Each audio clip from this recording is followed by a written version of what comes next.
2024 February 12ರಂದು ಘನತೆವೆತ್ತ ರಾಜ್ಯಪಾಲರು ವಿಧಾನಮಂಡಲದಲ್ಲಿ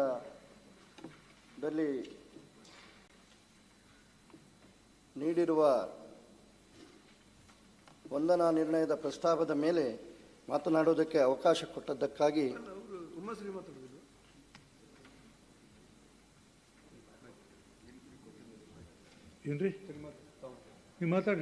ಧನ್ಯವಾದಗಳು. ಅವರೆಲ್ಲರೇ ಬಂದಿಲ್ಲ, ಮತ್ತದು ಟೈಮ್ ಎಷ್ಟ ಬರುತ್ತೆ ಬರಬೇಕ್ರಿ. ಅವ್ರು ಸದನ್ ಸರಿಯಾದ ಟೈಮ್ ಬರೋಕ್ಕೆ ಏನು ಮಾಡೋದು? ನೀವು ಮಾತಾಡ್ರಿ. ಅಲ್ಲ, ಏನೋ ಮಾತುಕತೆ ಇಲ್ಲಿ ನಾ ಹೇಳಿದ್ ಮಾತಾಡ್ರಪ್ಪ ನೀವು. ಸರಿ. ಬಹಳ ನಿರೀಕ್ಷೆಯಿಂದ ರಾಜ್ಯಪಾಲರ ಭಾಷಣವನ್ನು ನಾವು ಓದ್ತಾ ಇದ್ದೇವೆ. ಕಳೆದ ಚುನಾವಣೆಯ ಸಂದರ್ಭದಲ್ಲಿ ಕರ್ನಾಟಕದ ಜನತೆ 135 ಸ್ಥಾನಗಳನ್ನು ಕೊಟ್ಟು ಜನಾದೇಶವನ್ನು ನೀಡಿ ಆಡಳಿತಕ್ಕೆ ಬಂದಂತಹ ಸರ್ಕಾರ ಕಳೆದ 8 ತಿಂಗಳ ದೃಷ್ಟಿಯಲ್ಲಿ ಮತ್ತು ಮುಂದಿನ ವರ್ಷದ ದೃಷ್ಟಿಯಲ್ಲಿ ಯಾವ ರೀತಿಯಲ್ಲಿ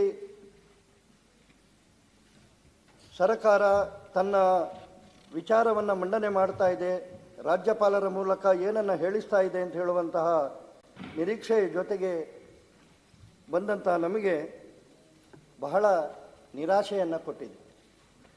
ಸಂಯುಕ್ತ ಕರ್ನಾಟಕದ ಹೇಳಿಕೆಯನ್ನು ಏನಾದರೂ ಹೇಳುವುದಿದ್ದರೆ ಗ್ಯಾರಂಟಿ ಹೊಗಳಿ ಕೇಂದ್ರಕ್ಕೆ ಚಾಟಿ ಅಂತ ಹೇಳುವಂತಹ ಹೆಡ್ಡಿಂಗನ್ನು ಕೊಟ್ಟಿದ್ದಾರೆ. ಬಹುಶಃ ಈ ಸರ್ಕಾರದ ಅಧಿಕಾರಕ್ಕೆ ಬರಬೇಕು ಅಂತ ಹೇಳುವಂತಹ ಹಪಾಪಿಯಲ್ಲಿ ಯಾವುದೇ ರೀತಿಯ ಪೂರ್ವಾಪರ ಯೋಚನೆ ಇಲ್ಲದೆ ಇದರಿಂದಾಗಿ ರಾಜ್ಯದ ಸರ್ಕಾರದ ಮೇಲೆ ಆರ್ಥಿಕವಾಗಿ ಯಾವ ರೀತಿಯ ಪರಿಣಾಮ ಬೀರಬಹುದು ಅಂತ ಹೇಳುವ ಮುಂದಾಲೋಚನೆ ಮಾಡದೆ ಅಧಿಕಾರಕ್ಕೆ ಬರಬೇಕು ಅಂತ ಹೇಳುವ ಒಂದೇ ಕಾರಣಕ್ಕೆ 5 ಗ್ಯಾರಂಟಿಗಳನ್ನು ಘೋಷಿಸಿ ಜನರಲ್ಲಿ ಆಶಯ ಭಾವವನ್ನು ಹುಟ್ಟಿಸಿ ಅಧಿಕಾರಕ್ಕೆ ಬಂದಿದೆ. ಸಹಜವಾಗಿ ಜನರಿಗೆ ಅವರ ಬದುಕಿಗೆ ಈ ಗ್ಯಾರಂಟಿಗಳ ಕಾರಣಕ್ಕೆ ಪರಿಣಾಮ ಬೀಳ್ತದೆ ಅಂತ ಹೇಳುವಂತಹ ನೆಲೆಯಲ್ಲಿ ಸರ್ಕಾರಕ್ಕೆ ಅವಕಾಶವನ್ನು ಕೊಟ್ಟಿದ್ದಾರೆ. ನಾವು ಸ್ವಾಗತಿಸ್ತೇವೆ. ಜನಾಭಿಪ್ರಾಯ, ಜನಾದೇಶ ಮತ್ತು ಅವರದೇ ಆದಂತಹ ಆಲೋಚನೆಯಲ್ಲಿ ಈ 5 ಗ್ಯಾರಂಟಿಗಳು ರಾಜ್ಯದ ಆರ್ಥಿಕ ಸ್ಥಿತಿಯ ದೃಷ್ಟಿಯಿಂದಲೂ ಮತ್ತು ಜನಜೀವನದ ದೃಷ್ಟಿಯಿಂದಲೂ ಸುಧಾರಣೆ ತರ್ತದೆ ಅಂತ ಹೇಳುವ ನಂಬಿಕೆಯ ಜೊತೆಗೆ ಇದನ್ನು ತಂದಿದ್ದಾರೆ ಅಂತ ಹೇಳುವಂತಹ ದೃಷ್ಟಿಯಲ್ಲಿ ನಾವು ಸ್ವಾಗತಿಸ್ತೇವೆ. ಯಾವುದೇ ಬಡವನಿಗೆ ಈ ಯೋಜನೆಗಳು ತಲುಪುವುದರಿಂದಾಗಿ ಅವನ ಬದುಕಿನಲ್ಲಿ ಒಂದು ಭರವಸೆ ಮೂಡುತ್ತದೆ ಅಂತ ಹೇಳಿ ಆದರೆ ಅದು ಸ್ವಾಗತಾರ್ಹವೇ. ಎಲ್ಲ ಸರ್ಕಾರದ ಜವಾಬ್ದಾರಿಯೂ ಅದೇ. ಸಮಾಜದ ಕಟ್ಟಕಡೆಯ ವ್ಯಕ್ತಿಗೆ ಅವನ ಬದುಕನ್ನು ಕಟ್ಟಿಕೊಳ್ಳುವುದಕ್ಕೆ ಪೂರಕವಾಗುವಂತಹ ವಾತಾವರಣವನ್ನು ನಿರ್ಮಾಣ ಮಾಡುವುದು ಸರ್ಕಾರದ ದೊಡ್ಡ ಜವಾಬ್ದಾರಿ. ಆದರೆ ಎಲ್ಲೋ ಒಂದು ಕಡೆ ಇದನ್ನು ನೋಡುವಾಗ ಅದರ ನಂತರದ ಎಲ್ಲ ಬೆಳವಣಿಗೆಗಳು ಹೇಳುವಾಗ ಹೇಳ್ತಾರೆ ಹಿಂದಿನ ಸರ್ಕಾರ ಒಂದು ಸರ್ಕಾರ ಬಂದು ಇನ್ನೊಂದು ಸರ್ಕಾರ ಬರುವಾಗ ಹಿಂದಿನ ಸರ್ಕಾರದ ಏನೆಲ್ಲ ಮಾತುಗಳಿದ್ದಾವೆ ಅದನ್ನು ಅನುಷ್ಠಾನಕ್ಕೆ ತರುವ ಜವಾಬ್ದಾರಿಯ ಜೊತೆಗೆ ಪ್ರಜಾಪ್ರಭುತ್ವದ ವ್ಯವಸ್ಥೆ ನಡೀತದೆ. ಆದರೆ ಕಳೆದ 8 ತಿಂಗಳಲ್ಲಿ ಸಣ್ಣ ಸಣ್ಣ ಸೂಕ್ಷ್ಮಗಳನ್ನು ಸ್ವಲ್ಪ ಗಮನಿಸಿದರೆ ಬಂದಾಗ ಯಾವ ವೇಗದಲ್ಲಿ ಗ್ಯಾರಂಟಿಯ ಬಗ್ಗೆ ಮಾತನಾಡಿದರೋ ನನಗೂ ಫ್ರೀ ನಿನಗೂ ಫ್ರೀ, ಆದರೆ ಮತ್ತಿನ ದಿನಗಳಲ್ಲಿ ಅದಕ್ಕೆ ನಿರ್ಬಂಧಗಳು ಅಥವಾ ನಿಯಮಗಳು ಬಂದು ಸಾಕಷ್ಟು ಜನ ಈ ಗ್ಯಾರಂಟಿಗಳ ವ್ಯಾಪ್ತಿಯಿಂದ ಹೊರಗೆ ಹೋದದ್ದಿದೆ. ಆಸೆಯನ್ನು ಎಲ್ಲರಿಗೂ ಹುಟ್ಟಿಸಿದ್ದಾರೆ, ಆದರೆ ಅದನ್ನು ಸೀಮಿತಗೊಳಿಸಿದ್ದಾರೆ. ಸೀಮಿತಗೊಳಿಸಿದರ ಮುಖ್ಯ ಉದ್ದೇಶ ಏನು ಅಂತ ಹೇಳಿ ಕೇಳಿದರೆ ಇದರ ಆರ್ಥಿಕ ಹೊರೆ ದೊಡ್ಡದಾಗ್ತದೆ ಅಂತ ಹೇಳುವಂತಹ ದೃಷ್ಟಿಯಲ್ಲಿಯೇ. ಮತ್ತಿನ ಬೆಳವಣಿಗೆಗಳನ್ನು ನೋಡಿದರೆ ನಾನೊಬ್ಬ ಇಲ್ಲಿ ವಿಧಾನ ಪರಿಷತ್ತಿನ ಎಲ್ಲ ಸದಸ್ಯರುಗಳಿಗೆ ಅವರ ಅನುಭವ, ಶಾಸಕರುಗಳಿಗೆ ಅವರ ಅನುಭವ. ನಾಳೆಗೆ ಹೊಸ ಬಜೆಟ್ ಬರ್ತಾ ಇದೆ. ಆದರೆ ನಮ್ಮ ಶಾಸಕ ಅಭಿವೃದ್ಧಿ ನಿಧಿಯ ಹಣವನ್ನೇ ಪೂರ್ಣ ಪ್ರಮಾಣದಲ್ಲಿ ಇವತ್ತಿನವರೆಗೂ ಬಿಡುಗಡೆ ಮಾಡುವುದಕ್ಕೆ ಆಗಲಿಲ್ಲ. ಮಿನಿಮಮ್ ನಾನು ಹೇಳ್ತಾ ಇರುವಂಥದ್ದು. ನಾವಿನ್ನು ಕೆಲಸ ಯಾವಾಗ ಕಳೆದ ವರ್ಷದನ್ನು ಮಾಡಿಸುವಂಥದ್ದು? ಯಾಕೆ, ಯಾವ ಕಾರಣಕ್ಕೆ? ಉಪಮುಖ್ಯಮಂತ್ರಿಗಳೇ ಒಂದು ಹೇಳಿಕೆಯನ್ನು ಕೊಡ್ತಾರೆ, ಅಭಿವೃದ್ಧಿಯ ದೃಷ್ಟಿಯಿಂದ ಈ ವರ್ಷ ಏನೂ ಇಲ್ಲ, ನನ್ನ ಬಳಿ ಯಾರು ಬರಬೇಡಿ, ಸರ್ಕಾರದ ಬಳಿ ಅಭಿವೃದ್ಧಿಯ ದೃಷ್ಟಿಯಿಂದ ಹಣವನ್ನು ಕೇಳಬೇಡಿ ಅಂತ ಹೇಳುವಂತಹ ಮಾತನ್ನು ಹೇಳ್ತಾರೆ. ಮತ್ತು ಬೇರೆ ಬೇರೆ ಯೋಜನೆಗಳನ್ನು ನೋಡಿದಾಗ ಜನಪರವಾದಂತಹ ಯೋಜನೆಗಳಿದ್ದಾವು. ಪ್ರತಿಯೊಂದು ಡಿಪಾರ್ಟ್ಮೆಂಟನ್ನು, ಪ್ರತಿಯೊಂದು ಖಾತೆಯನ್ನು ಏನಾದರೂ ಗಮನಿಸಿದರೆ ಹಿಂದಿನ ಸರ್ಕಾರ ಇಟ್ಟದರದ್ದು ಡೆವಲಪ್ಮೆಂಟ್ ದೃಷ್ಟಿಯಿಂದ, ಅಭಿವೃದ್ಧಿಯ ದೃಷ್ಟಿಯಿಂದ ಇಟ್ಟಂತಹ ಹಣವನ್ನು ನೀವು ಮತ್ತೆ ಈಗಿನ ಸರ್ಕಾರ ಬಂದ ಮೇಲೆ ಇಟ್ಟಂತಹ ಏನು ಹಣದ ಜೊತೆಗೆ ತುಲನೆ ಮಾಡಿದರೆ ಎಲ್ಲ ರೀತಿಯಿಂದಲೂ ಹಣ ಎಲ್ಲ ಏನು ಖಾತೆಗಳಲ್ಲಿಯೂ ಕಡಿಮೆ ಆಗಿದೆ. ಇದರ ಅರ್ಥ ಏನನ್ನು ಸೂಚಿಸ್ತದೆ? ಒಮ್ಮೊಮ್ಮೆ ನೀವು ನಡ್ಕೊಳ್ಳುವಂತಹ ರೀತಿ ನೋಡುವಾಗ, ಅದು ವಿದ್ಯಾರ್ಥಿ ವೇತನ ಇರಬಹುದು, ಕಾರ್ಮಿಕರ ವೇತನ ಇರಬಹುದು, ಯಾವುದೇ ಅಭಿವೃದ್ಧಿಯ ದೃಷ್ಟಿಯಲ್ಲಿ ಒಂದರ್ಥದಲ್ಲಿ ಹೇಳಬಹುದು, ಈ ಸರ್ಕಾರ ಬಂದ ಮೇಲೆ ಕಳೆದ 8 ತಿಂಗಳಲ್ಲಿ ಈ ಗ್ಯಾರಂಟಿ ಯೋಜನೆಗಳ ಹಿಂದೆ ಹೋಗಿ ಅಭಿವೃದ್ಧಿ ಸಂಪೂರ್ಣವಾಗಿ ಸ್ಥಗಿತಗೊಂಡಿದೆ, ಶೂನ್ಯಗೊಂಡಿದೆ ಅಂತ ಹೇಳಿದರೂ ತಪ್ಪಾಗಲಿಕ್ಕಿಲ್ಲ. ಯಾವುದೇ ಕ್ಷೇತ್ರದಲ್ಲಿ ಪ್ರತಿಯೊಬ್ಬ ಶಾಸಕರು ಇವತ್ತವರ ಅಳಲು ಏನು ಅಂತೇಳಿ ಕೇಳಿದರೆ, ನಾವು ಜನರಿಗೆ ಭರವಸೆ ಕೊಟ್ಟು ಗೆದ್ದು ಬಂದಿದ್ದೇವೆ ಸರ್ಕಾರದಲ್ಲಿ, ಇದು ಆಡಳಿತ ಪಕ್ಷದ ಶಾಸಕರು ಹೇಳಿದ್ದನ್ನು ನಾನು ಹೇಳ್ತಾ ಇರುವಂಥದ್ದು. ನೀವು ನೋಡಿ, ಮತ್ತೆ ಪುನಃ ನೋಡಿ, ನಿಮ್ಮದು ಕಮೆಂಟ್ರಿ ಶುರು ಮಾಡಿದ್ರಿ ವೆಂಕಟೇಶ್ರೇ. ನಮ್ಮ ಸರ್ಕಾರ ಯಾವ್ದು ಕೆಲಸ ನಿಲ್ಲಿಸಿಲ್ಲ, ಬಜೆಟ್ ನಲ್ಲಿ ಹೇಳಿದೆ ಕೆಲಸನೂ ನಡೀತಾ ಇದೆ. ಮುಖ್ಯಮಂತ್ರಿಗಳೇ ಯಾವ ನಿಧಿ ದಯವಿಟ್ಟು ಎಲ್ಲ ಬಂದಿದೆ, ನೀವು ಯೂಸ್ ಮಾಡಿಲ್ಲ ಏನು ನಮಗೆ ಗೊತ್ತಿಲ್ಲ. ಎಲ್ಲ ದುಡ್ಡು ಬಂದಿದೆ, ಯಾವ್ದು ಬಂದಿಲ್ಲ. ಡೆವಲಪ್ಮೆಂಟ್ಗೆ ಬಜೆಟ್ ನಲ್ಲಿ ಘೋಷಿಸಿದಂತ ಕೆಲಸ ಪ್ರತಿಯೊಂದು ನಡೀತಾ ಇದೆ. ಬಜೆಟ್ ನಲ್ಲಿ ಘೋಷಿಸಿರುವಂತ ಕೆಲಸ ಎಲ್ಲ ನಡೀತಾ ಇದೆ. ಮುಖ್ಯಮಂತ್ರಿಗಳೇ ಬಂದು ಈಗ ಉತ್ತರ ಕೊಡ್ತಾ ಇರುವಾಗ ತಾವು ಯಾಕೆ ಮಧ್ಯದಲ್ಲಿ ನಿಲ್ತೀರಿ ಅಂತ ಹೇಳುವಂಥದ್ದು ಅರ್ಥ ಆಗ್ತಾ ಇಲ್ಲ ನನಗೆ. ಬೇಕಾಗ್ತದೆ ಬಜೆಟ್ ನಲ್ಲಿ ಏನ್ ಘೋಷಣೆ ಮಾಡಿದ್ದಾರೆ ಅದು ಪ್ರತಿಯೊಂದು ಕೆಲಸ ನಡೀತಾ ಇದೆ. ನೀವು ನಾನು ಹೇಳಿದ್ನಲ್ಲ, ಲಕ್ಷಾಂತರ ಕೋಟಿ ದುಡ್ಡೇ ಇಲ್ಲದೆ ಕೆಲಸ ಮಾಡಿ ಹೋಗಿದ್ದೇನೆ. ಇವತ್ತಿಗೂ ನೀವು ಕೂಡಿ ಮಾತಾಡಿ. ಅಲ್ಲಲ್ಲ ಸಂಗ್ರೂರವ್ರ ಎದ್ದೆದ್ದು ಮಾತಾಡಿದ್ರಿ ಏನ್ರಿ ಅದು? ಅಲ್ಲ, ನೀವು ಪ್ರೊಫೆಸರ್ ಆದಂತವ್ರು, ನಿಮ್ಗೆ ತಿಳುವಳಿಕೆ ಬೇಡ, ಎದ್ದದ್ದು ಏನ್ ಬೇಕಾದ್ ಮಾತಾಡುದ? ನನ್ ಕೇಳ್ರಿ, ನನ್ ಪರ್ಮಿಷನ್ ತಗೊಳ್ಳಿ, ನೀವು ನನ್ ಪರ್ಮಿಷನ್ ತಗೊಂಡು ಮಾತಾಡಿ. ಯಾರೇ ಆಯ್ತು ಒಂದ್ ನಿಮಿಷ ಯಾರೇ ನೀವು ಮಾತನಾಡ್ಬೇಕಾದ್ರೆ ನನ್ನ ಪರ್ಮಿಷನ್ ತಗೊಂಡು ಮಾತಾಡ್ಬೇಕು. ಈಗ ಅವು ಯಾವ್ದು ಕಟ್ತಕ್ಕೆ ಹೋಗ್ಬಾರ್ದು. ಮಾತಾಡಿ. ಶೂನ್ಯ, ಸಂಪೂರ್ಣವಾಗಿ ಸ್ಥಗಿತಗೊಂಡಿದೆ. ಶಾಸಕರುಗಳೇ ಹೇಳ್ತಾ ಇದ್ದಾರೆ, ನಮ್ಮ ಕ್ಷೇತ್ರಗಳಲ್ಲಿ ನಾವೇನಾದರೂ ಆಲೋಚನೆ ಮಾಡೋದಿದ್ರೆ ಈ ಸರ್ಕಾರ ಬಂದ ಮೇಲೆ ಹೊಸ ಅಭಿವೃದ್ಧಿಯ ದೃಷ್ಟಿಯಲ್ಲಿ, ಅದು ರಸ್ತೆ ಆಗಲಿ ಯಾವುದೇ ಆಗಲಿ ನೋಡುವ, ತೋರಿಸಲಿ ಎಷ್ಟು ಹಣ ಅಭಿವೃದ್ಧಿಯ ದೃಷ್ಟಿಯಿಂದ ಬಿಡುಗಡೆ ಮಾಡಿದ್ದಾರೆ ಅಂತ ಹೇಳುವಂಥದ್ದು. ಒಂದರ್ಥದಲ್ಲಿ ಅವರ ಶಾಸಕರುಗಳೇ ಹೇಳಿರುವಂಥದ್ದನ್ನೇ ನಾನು ಹೇಳ್ತಾ ಇರುವಂಥದ್ದು. ಒಂದರ್ಥದಲ್ಲಿ 2 ನಿಮಿಷ ಸರ್, 10 ನಿಮಿಷ ಹೇಳಿ ಸರ್, 10 ನಿಮಿಷ ಅದಕ್ಕೆ ನನಗೊಂದು 5 ನಿಮಿಷ ಕೊಡಿ ಸರ್. 5 ನಿಮಿಷ ಅಲ್ಲ, ಎಲ್ಲರಿಗೂ 10 ನಿಮಿಷ ಕೊಡ್ಬೇಕು. ಆಯ್ತಾಯ್ತು, 5 ನಿಮಿಷದಲ್ಲಿ ನಾನು ಮಾತನ್ನು ನಿಲ್ಲಿಸ್ತೇನೆ. 10:20 ಸ್ಟಾರ್ಟ್ ಮಾಡಿ 2 ನಿಮಿಷ ಮುಗಿಸಿ. ವ್ಯಾಪಾರ ಅಲ್ಲ ಇದು. ಅಭಿವೃದ್ಧಿಯ ದೃಷ್ಟಿಯಿಂದ ಒಂದು ಅರ್ಥದಲ್ಲಿ ಈಗ ನೋಡುವಾಗ ಅವರಿಗೆ ಅದರ ಅನುಭವ ಆಗಿದೆ. ಹುಲಿಯ ಮೇಲೆ ಕೂತಾಗಿದೆ, ಇಳಿದ್ರೆ ಹುಲಿ ತಿಂತದೆ. ಹುಲಿ ನಾವು ಬೇಕು ಅಂತ ಹೇಳುವ ದಾರಿಯಲ್ಲಿ ಹೋಗ್ತಾ ಇಲ್ಲ, ಅದು ಅದರಷ್ಟಕ್ಕೆ ಹೋಗ್ತಾ ಇದೆ.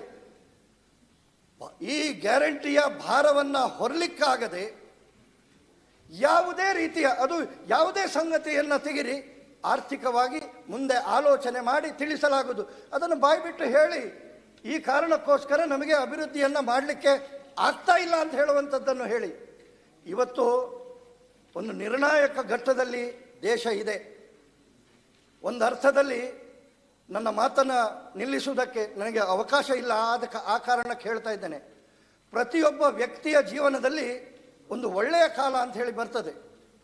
ಆ ಒಳ್ಳೆಯ ಕಾಲ ಬಂದಾಗ ಪೂರ್ಣ ಪರಿಶ್ರಮದ ಜೊತೆಗೆ ಕೆಲಸ ಮಾಡಿದಾಗ ಅದಕ್ಕೆ ಒಂದು ಬದಲಾವಣೆ, ದೇಶಕ್ಕೆ ಒಂದು ಬದಲಾವಣೆಯ ಹೇಗೆ ವ್ಯಕ್ತಿಯ ಜೀವನದಲ್ಲಿ ಬರ್ತದೆ, ಅವ ಮುಟ್ಟಿದ್ದು ಚಿನ್ನ ಆಗ್ತದೆ. ಇವತ್ತು ದೇಶ ಆ ರೀತಿಯ ನಿರ್ಣಾಯಕ ಹಂತದಲ್ಲಿ ಬಂದು ನಿಂತಿದೆ. ಕಳೆದ 10 ವರ್ಷಗಳಲ್ಲಿ ಆದಂತಹ ಈ ಬದಲಾವಣೆಯ ಪರಿಣಾಮ ದೇಶದ ಬಡವನಲ್ಲಿ ಒಂದು ಆತ್ಮವಿಶ್ವಾಸ ಬಂದಿದೆ. ತನ್ನತನದರ ಬಗ್ಗೆ ಒಂದು ಹೆಮ್ಮೆಯನ್ನ ಮೂಡುವಂತಹ ರೀತಿಯಲ್ಲಿ ದೇಶದ ಅಭಿವೃದ್ಧಿಯ ದೃಷ್ಟಿಯಿಂದ ನಾನು ಏನಾದರೂ ಮಾಡಬಹುದು ಅಂತ ಹೇಳುವ ವಿಶ್ವಾಸ ಇಡೀ ದೇಶದಲ್ಲಿ ಜಾಗೃತ ಆಗಿದೆ. ಅದು ಬೇರೆ ಬೇರೆ ಸುಮ್ಮನೆ ಕಾರಣಕ್ಕಲ್ಲ. ಕಾಂಗ್ರೆಸ್ಸಿನವರು 2014ರಲ್ಲಿ 11ನೇ ಸ್ಥಿತಿಯಲ್ಲಿದ್ದಂತಹ ಆರ್ಥಿಕ ಏನು ಸ್ಥಾನ 10ಕ್ಕೆ ಬಂದ ತಕ್ಷಣ ಬಹಳ ಹೆಮ್ಮೆ ಪಟ್ಟುಕೊಂಡ್ರು. ಆದರೆ ಕಳೆದ 10 ವರ್ಷಗಳಲ್ಲಿ 10ರಲ್ಲಿದ್ದದ್ದು ಇವತ್ತು 5ನೇ ಆರ್ಥಿಕ ಶಕ್ತಿಯಾಗಿ ಜಗತ್ತಿನಲ್ಲಿ ಭಾರತ ಮೂಡಿ ಬಂದಿದೆ.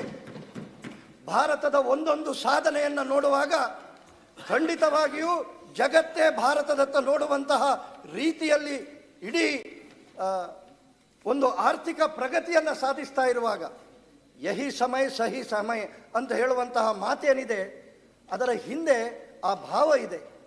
ಅದರ ಮಧ್ಯದಲ್ಲಿ ನಾವು ಕರ್ನಾಟಕವೂ ಕೂಡ, ಕರ್ನಾಟಕ ಒಂದು ದೇಶದ ಕೊಡುಗೆಗೆ ಬಹಳ ಪ್ರಬಲವಾಗಿ ಕೊಡುಗೆ ಕೊಡುವಂಥದ್ದು.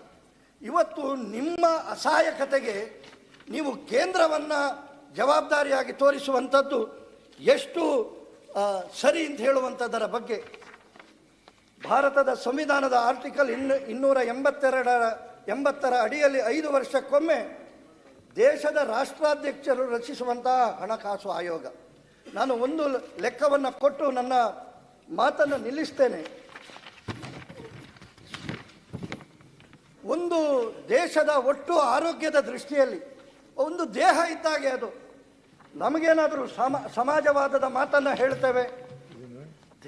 ದೇಹದಲ್ಲಿ ಎಲ್ಲ ಅಂಗಾಂಗಗಳು ಸರಿಯಾಗಿ ಬೆಳೆದರೆ ಮಾತ್ರ ಒಕ್ಕೂಟದ ವ್ಯವಸ್ಥೆಯಲ್ಲಿಯೂ ಕೂಡ ಇದು ಒಂದು ಭಾಗ. ಈ ದೃಷ್ಟಿಯಲ್ಲಿ ಆಲೋಚನೆ ಮಾಡಿದರೆ ಈಗ ನಾವು ಕೇಂದ್ರ ಕೊಡ್ತಾ ಇಲ್ಲ ಅಂತ ಹೇಳುವಂತಹ ದೃಷ್ಟಿಯಲ್ಲಿ ಹೇಳ್ತೀರಿ. ಒಮ್ಮೆ ನಾನು ಈ ಸಭಾಪತಿಗಳ ಮೂಲಕ ಸರ್ಕಾರವನ್ನು, ಮುಖ್ಯಮಂತ್ರಿಗಳನ್ನು ನಾನು ಆಗ್ರಹಿಸ್ತೇನೆ. ಕಳೆದ 10 ವರ್ಷಗಳಲ್ಲಿ 2004ರಿಂದ 2014ರವರೆಗೆ UPA ಇದ್ದಾಗ ಕರ್ನಾಟಕಕ್ಕೆ ಬಂದಂತಹ ಟ್ಯಾಕ್ಸ್ ಡೆವಲ್ಯೂಷನ್ ಎಷ್ಟು, ಗ್ರಾಂಟ್ ಇನ್ ಏಡ್ ಎಷ್ಟು, ಇದನ್ನು ಹೇಳಿ. ಇದರ ಜೊತೆಗೆ 2014ರಿಂದ 2024ರವರೆಗೆ ಬಂದಂತಹ ಹಣ ಎಷ್ಟು? ಬರೀ 10 ಪಟ್ಟು 20 ಪಟ್ಟು ಅಲ್ಲ, 240% ಹೆಚ್ಚಿಗೆ ಕರ್ನಾಟಕಕ್ಕೆ ಬಂದಿದೆ. ಅದರ ಜೊತೆಗೆ ಆಗುತ್ತಿರುವಂತಹ ಡೆವಲಪ್ಮೆಂಟ್ಸ್ ಕರ್ನಾಟಕಕ್ಕೆ 27 ಎಂಪಿಗಳ ಬಗ್ಗೆ ಮಾತಾಡ್ತಾರೆ. ಆದರೆ ಒಮ್ಮೆ ಆಲೋಚನೆ ಮಾಡಿ, ಎಷ್ಟು ಏರ್ಪೋರ್ಟ್ಗಳಾಯಿತು, ಎಷ್ಟು ರಾಷ್ಟ್ರೀಯ ಹೆದ್ದಾರಿಗಳಾಯಿತು, ಎಲ್ಲಿ ನೋಡಿದ್ರು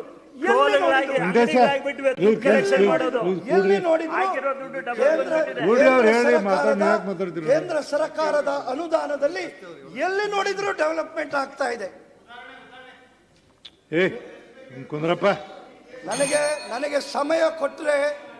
ನನಗೆ ಸಮಯ ಕೊಟ್ಟರೆ ಪ್ರತಿಯೊಂದನ್ನು ವಿವರಣೆ ಸಮೇತ ಕೊಡೋದಕ್ಕೆ ನಾನು ತಯಾರಿದ್ದೇನೆ. ಕೊನೆಯದಾಗಿ